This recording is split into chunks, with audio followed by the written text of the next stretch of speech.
Baby का sir पीछे से फ्लैट लग रहा है और सब रिलेटिव्स कहते हैं राई का पिलो इस्तेमाल करो, अपने आप गोल हो जाएगा। अगर मैं आपको बोलूं कि ये सबसे कॉमन और सबसे बड़ा मिथ है और कुछ केसेस में फ्लैट हेड के पीछे एक सीरियस कंडीशन भी हो सकती है। इस वीडियो में हम बात करेंगे फ्लैट हेड क्यों होता है, कब आपको टेंशन लेने की ज़रूरत है और एज पेरेंट्स आप क्या कर सकते हैं।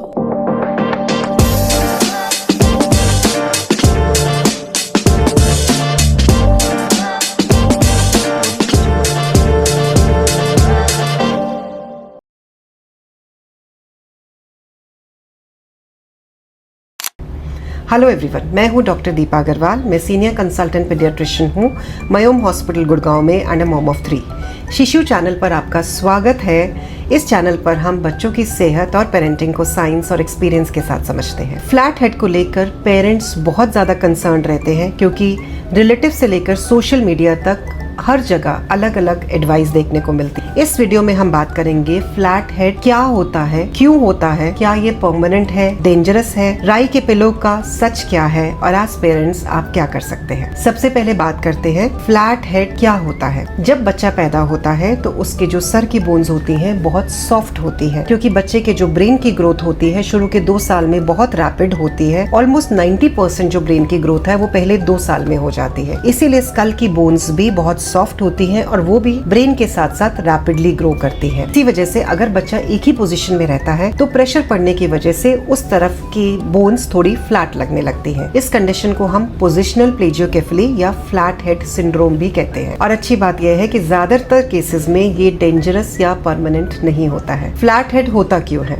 नंबर 1, बच्चा अगर हमेशा एक ही पोजीशन में रहता है। नंबर 2, टमी टाइम कम मिलता है। तीसरा रीजन होता है प्री मैच्योर बेबीज में ये ज्यादा कॉमन होता है। 4th, अगर बच्चे की नेक की मसल्स टाइट है एक तरफ से, जिसकी वजह से बच्चा हमेशा हेड को एक तरफ टिल्ट करके रखता है और एक तरफ का सर थोड़ा फ्लैट हो जाता है। इसको हम टॉर्टिकोलिस भी कहते हैं। नेक्स्ट रीजन होता है ज्यादा समय तक बच्चे को कार सीट में, रॉकर्स में या स्विंग पे सुलाना। एंड रेयरली एक मेडिकल कंडीशन होती है जिसको हम कहते हैं क्रेनियोस्टेनोसिस, जिसमें बच्चे की स्कल बोन्स जल्दी फ्यूज हो जाती है। इस कंडीशन में बच्चे का हेड सिर्फ एक तरफ से फ्लैट नहीं होता, यूजुअली पूरे स्कल की जो शेप होती है वो थोड़ी एबनॉर्मल होती है। बच्चे के अंदर कोई और भी जेनेटिक डिफेक्ट्स हो सकते हैं। बच्चे का फेस भी थोड़ा सा एसिमेट्रिकल लगता है। इस केस में बच्चे को फर्दर इवैल्यूएशन और इमेजिंग की भी जरूरत होती है और कई बार सर्जिकल इंटरवेंशन भी नीडेड होती है। अब हम बात करते हैं सबसे कॉमन और सबसे बड़े मिथ की, राई का पिलो। राई का पिलो लगाओ, सर का शेप गोल हो जाएगा। मैं ओपीडी में कितने सारे बच्चे देखती हूँ जो पेरेंट्स राई का पिलो यूज कर रहे होते हैं फिर भी हेड की शेप में कोई फर्क नहीं आता है, बिकॉज राई के पिलो के पीछे साइंटिफिक एविडेंस बिल्कुल भी नहीं है। हेड की शेप चेंज करने के लिए इम्पोर्टेंट होता है बेबी की growth, repositioning and tummy time. In fact अगर आप बच्चे के सर के नीचे पिलो लगाते हैं तो वो बच्चे के लिए डेंजरस भी हो सकता है। एज डॉक्टर्स हम न्यूबॉर्न में स्ट्रिक्टली एडवाइस करते हैं कि बच्चे के सिर के नीचे कोई पिलो नहीं लगाना, क्योंकि जब आप बच्चे के सिर के नीचे पिलो लगाते हैं तो बच्चे का सर आगे की तरफ टिल्ट हो जाता है, जिसकी वजह से उसका एयरवे ब्लॉक होने का रिस्क बढ़ जाता है। इनफैक्ट जब भी बच्चे को हमें कुछ सपोर्ट देना होता है तो हम शोल्डर पैड देते हैं, जिससे बच्चे की नेक हल्की सी पीछे की तरफ टिल्टेड रहती है और बच्चे का एयरवे ओपन रहता है और ब्रीदिंग बेटर हो जाती है। एज पेरेंट्स आप क्या कर सकते हैं? सबसे इम्पोर्टेंट एंड सबसे इफेक्टिव मेजर होता है रीपोजिशनिंग ऑफ द बेबी। जब भी बच्चे को सुलाए आप बच्चे की पोजीशन चेंज करते रहिए। कभी बच्चे को सीधा सुलाए तो कभी थोड़ा सा राइट तरफ या लेफ्ट तरफ टिल्ट करके लेटाइए, जिससे बच्चे के सर के ऊपर जो प्रेशर है वो रीडिस्ट्रीब्यूट होता रहे। सेकेंड मोस्ट इफेक्टिव मेजर होता है टमी टाइम। जब भी बच्चा उठा हो तो आप बच्चे को पेट के बल लेटाए सुपरवाइज करते हुए। इससे बच्चे की नेक की मसल स्ट्रॉन्ग होती है और सर के ऊपर से प्रेशर भी रिलीव होता है, जिससे धीरे धीरे करके स्कल की जो शेप होती है वो भी चेंज हो जाती है। थर्ड मेजर होता है कि बच्चे को इधर उधर देखने के लिए एनकरेज करिए। जब बच्चा उठा हो, खेल रहा हो, तो आप बच्चे को टॉय से, साउंड से या अपनी आवाज से कभी राइट तरफ या कभी लेफ्ट तरफ देखने के लिए एनकरेज करिए, जिससे बच्चे के सिर की मूवमेंट बढ़ेगी और एक तरफ बच्चा नहीं देखेगा और एक तरफ बोन्स के ऊपर प्रेशर नहीं पड़ेगा। तो कोशिश करिए जब भी आप टॉयज भी लगाएं तो कभी राइट तरफ लगाइए, कभी लेफ्ट तरफ लगाइए, ताकि बच्चा दोनों तरफ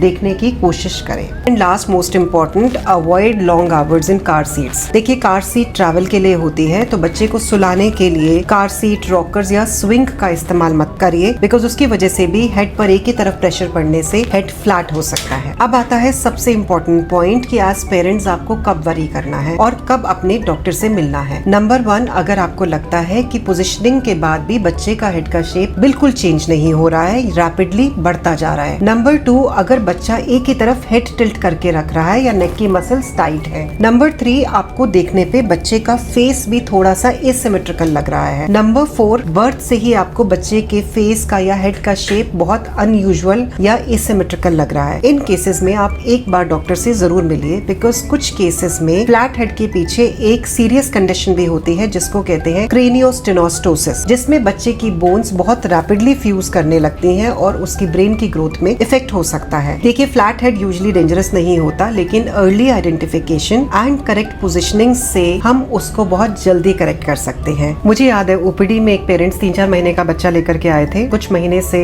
राई का पिल्लो यूज कर रहे थे क्योंकि उन्हें लग रहा था यही एक इफेक्टिव मेजर्स है। एग्जामिन किया तो उसको सिग्निफिकेंट फ्लैट हेड था और टमी टाइम बिल्कुल 0 था। हमने उनको एडवाइस किया टमी टाइम देने के लिए, रीपोजिशनिंग एडवाइस किया और कुछ महीनों में बच्चे के हेड की शेप में काफी इंप्रूवमेंट था। कुछ केसेस में अगर बहुत ज्यादा फ्लैट हेड है और रीपोजिशनिंग टमी टाइम से नहीं कुछ चेंज आ रहा है तो उन केसेस में रेयरली हमें फिजियोथेरेपी और हेलमेट थेरेपी देने की भी जरूरत पड़ सकती है। तो इसी वजह से early identification, assessment and effective steps लेना बहुत इंपॉर्टेंट होता है। मेरा इंपॉर्टेंट मैसेज आप सबके लिए, राई का पिलो फ्लैट हेड के लिए इफेक्टिव मेजर नहीं है। Early identification, tummy time and repositioning सबसे इफेक्टिव स्टेप है। अगर फिर भी आपको कोई डाउट लग रहा है बच्चे की हेड की शेप को लेकर के, तो एक बार पीडियाट्रिशियन को दिखाने में डिले मत करिए। अगर आपको ये वीडियो अच्छा लगा तो उन पेरेंट्स के साथ जरूर शेयर करिए जिनको इसकी जरूरत है। वीडियो को लाइक करिए, मेरे चैनल को सब्सक्राइब करिए ताकि आने वाले वीडियो की नोटिफिकेशंस आपको मिलती रहे। मैं हूँ डॉक्टर दीपा अग्रवाल, मिलते हैं नेक्स्ट वीडियो में।